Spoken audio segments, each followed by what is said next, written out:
Right now, somewhere in your day, you are going to feel it. That itch, that restless, low hum behind your eyes when nothing is happening. You'll reach for your phone. You won't even notice yourself doing it. But the real answer for why you feel that itch is far stranger than you think. You call it boredom. You treat it like a glitch. Something to be fixed, silenced, scrolled away. But your brain didn't build boredom by accident. It built it on purpose.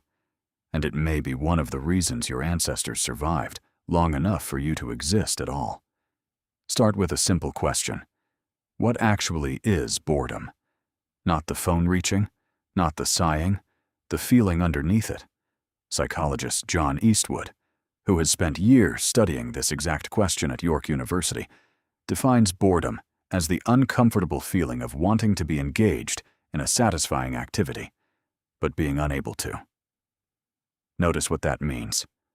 Boredom isn't the absence of stimulation. It's the presence of a very specific kind of discomfort. Your mind is not empty during boredom. It's straining, reaching, searching for something to lock onto, like a radio scanning for a signal it can't quite find. That straining feeling is not random. It's a signal, and signals exist for a reason. Think about hunger for a second. Hunger doesn't mean your body has failed. Hunger means your body is telling you to go get food, right now, before it's too late. Thirst works the same way. Pain works the same way. Each of these feelings is uncomfortable on purpose, because comfort would get you killed. So what if boredom works exactly like that? What if it isn't a malfunction, but an alarm? Here's where it gets strange. In 2014, psychologist Timothy Wilson ran an experiment that has become one of the most talked about studies in modern psychology. He asked participants to simply sit alone in a room with nothing. No phone, no book, just their own thoughts, for as little as 6 to 15 minutes. Many found it deeply unpleasant. And then Wilson added a twist. He gave participants access to a button that would deliver a mild electric shock to themselves if they chose to press it. A significant number of people pressed the button. Some pressed it more than once. They chose brief physical pain over sitting quietly with their own minds. Sit with that for a second. Actual pain felt more tolerable to some people than unfilled time. What does that tell you about how powerful this feeling really is? It tells you boredom isn't mild. It's engineered to be almost unbearable, and an alarm that quiet would never have worked. Now travel back, not centuries, hundreds of thousands of years. Your ancestors did not live in a world of endless entertainment.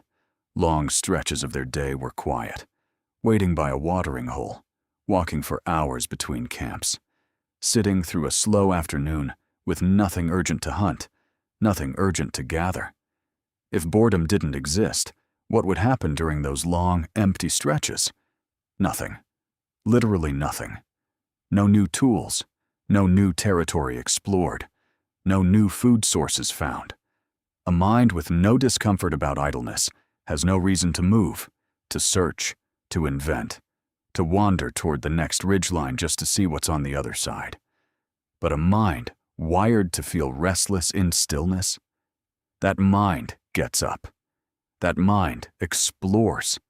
That mind starts turning a sharp rock over in its hands just to have something to do, and accidentally discovers it can be shaped into a blade. This is the theory researcher Erin Westgate has helped build into what's known as the meaning and attentional components model of boredom. Her research suggests boredom is fundamentally a signal that your current activity, or lack of one, isn't giving your mind enough meaningful engagement. It pushes you to switch, to seek, to find something that actually matters to your survival or your goals. In other words, boredom is a form of hunger, not for food, for meaning, novelty, and purpose. Think about what that means for your ancestors. The ones who could tolerate endless stillness without discomfort probably stayed still. They didn't explore new valleys. They didn't experiment with new plants. They didn't test which berries were edible during the slow months. And when the environment shifted, when a drought came or prey moved on, they had no new information, no new territory, no backup plan. The ones who felt that unbearable itch during idle time? They moved. They tinkered. They wandered. They tried things that weren't strictly necessary in that exact moment, and some of those things ended up saving their lives later. Boredom, in this light, wasn't a design flaw.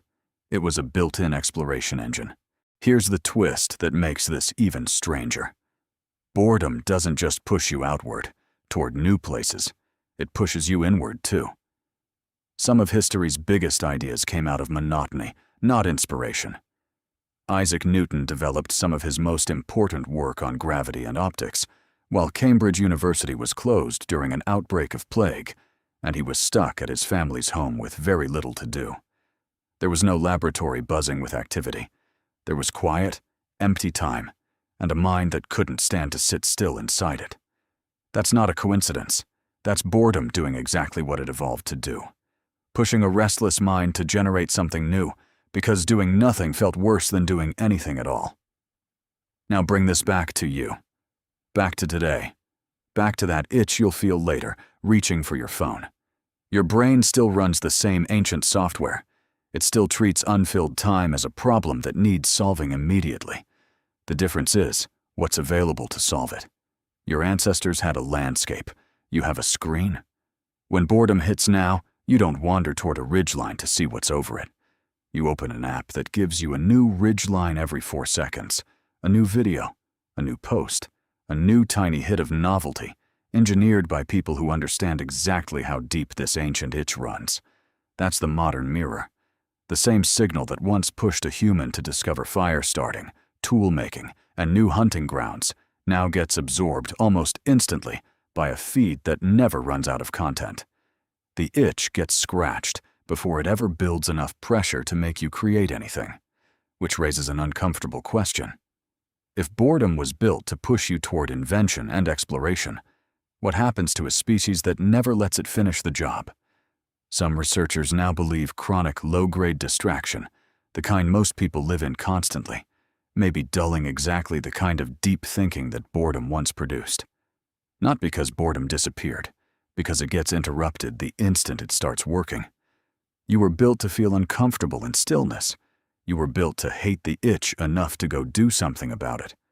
Somewhere in your evolutionary past, that discomfort was the difference between a person who found a new food source and a person who didn't.